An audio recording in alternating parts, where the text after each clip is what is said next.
depression. And so now I'm a Christian. Back to it. And then So I had the most wild dream. So I was talking to my parents about this and being like, I think I found God. Like, isn't that crazy?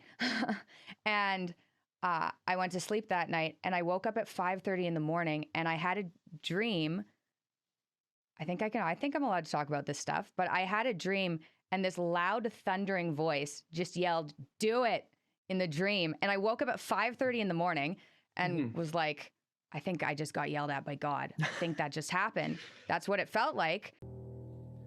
I will give these prophetic words now that the Lord has said to give. I have called for the sword of the Spirit, the word of faith, and the prophetic to come together in the last day. Embrace the action, and I will guarantee you will never lose your place in history. You are not a camp, but a stream. All of the church revelations are streams meant to flow together, not to camp and stay. So rise up, pick up the sword and fight, for your victory, says the Lord, is now at hand. Do it, says the Lord. Do it, America, and the world will be glad. Now, having the gift of prophecy means you will very often know the heart of God, or what God's doing, or what God's going to do, and it's all kind of the same thing. It's just God operates in the past and present and future, and we only operate in the present with plans for the future and endeavors. Does that make sense, I hope? So anyways, I'm watching this prophet named Robin Bullock, and he's very good. I feel like I'm all like, there we go.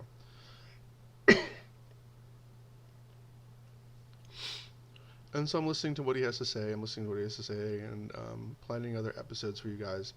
And then he shouts, "Do it."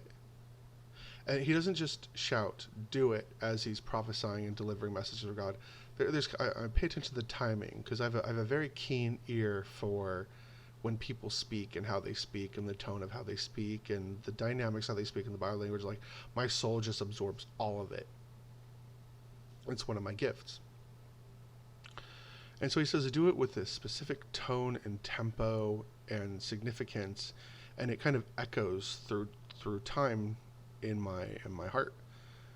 And I go, I've heard that before. I've heard that there's a calling here. Somebody's destiny is reaching up into this kind of plane of existence, into this spiritual pool of prophetic wealth. I'm like, I've heard this. I've heard someone coming into this calling. Who is that? And then I remember Mikhaila Peterson saying the same thing. She had a dream where she met God. He had a thundering voice, and he said, "Do it." When it was the same pitch and rhythm and power level and umph. And it sounded like God. Like, in my soul, I felt that this was truly God. Remember, I'm not going to be correct all the time, but I would rather fail a few times and help us tame our future and bring it under our control than I would do nothing and have nothing be successful. I know no matter what, I'm going to mess up a little bit. So if you think I'm here being like, I know everything, no, I'm trying to be very, very careful, because I'm trying very hard to not be wrong. A lot of people are like, I want to be right, and I know what I'm doing. Mr. PaladinOne here, Joshua, I don't want to mislead you. That is the most important thing in my heart. So I hope you guys can appreciate that no matter what, I am trying hard not to mislead you. Okay. So I heard that about, Mikhaila said that, and then I heard him say that. And then there's even a part in the sermon where he says the purpose of the different churches is to stream together. And I'm like, oh, that's interesting, because that's kind of what I'm doing too. That might have been a small message, small breadcrumb that God left for me to kind of sniff out and find and taste and then put it together. Because I kind of have an engineering spirit where I want to put things together and build magnificent things for the kingdom of heaven. And that's why I'm so dedicated to help you guys building structure within your soul so you can do mighty things and stand before hard times and not be sorry, I'm going to make some cinnamon rolls. And not be like let down by your own ambitions and dreams, that you don't fall short when you're trying to be beautiful and be brilliant and do great things. So anyways, where was I going with this? Yeah, so I think this is even more proof that I'm correct about the Peterson family becoming or gaining and donning the mantle of the prophet, of the seed of the prophet. Because you have to remember, there's 9 spiritual gifts, right? Where's the camera? Languages you don't know. Interpreting languages you don't know. Prophecy, healing, faith, wisdom, miraculous wonder, discernment,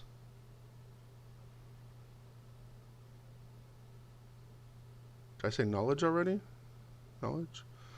But beyond that, there's also kind of like seats of the office.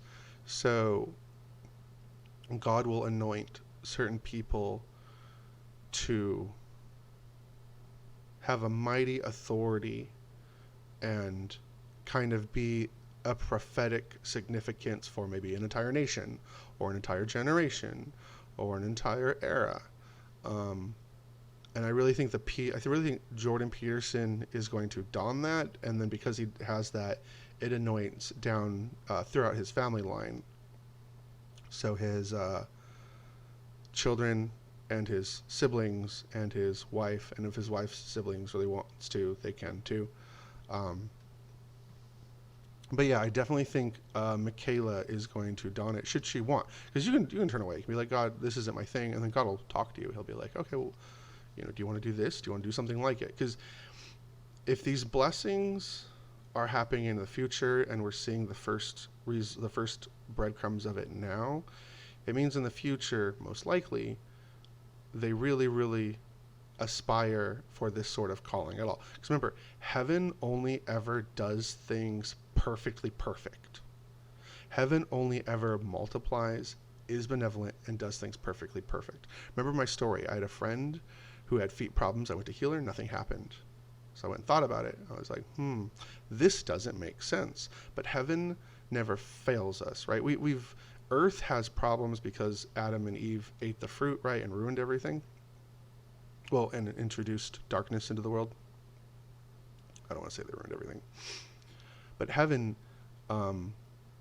isn't like that. So I remember I came back to my friend and I said, you know what? Is there something else I should be praying to you about? And she told me some very private, very personal things where different parts of her body were in trouble. And she was real quiet and sheepful and bashful, but she knew she wanted to tell me because she knew I could heal. And when I prayed for all those personal, private problems, and she went to the hospital, the doctors the next day to get checked out, they were gone.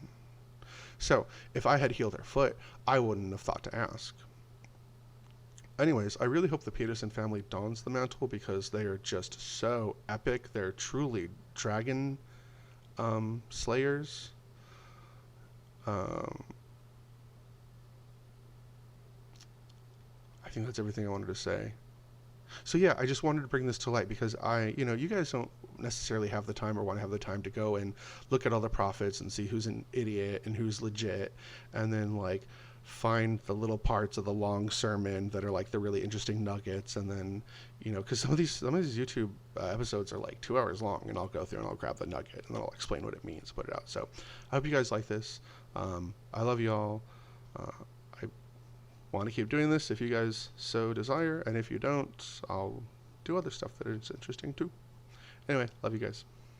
And this loud, thundering voice just yelled, "Do it." I think I just got yelled at by God.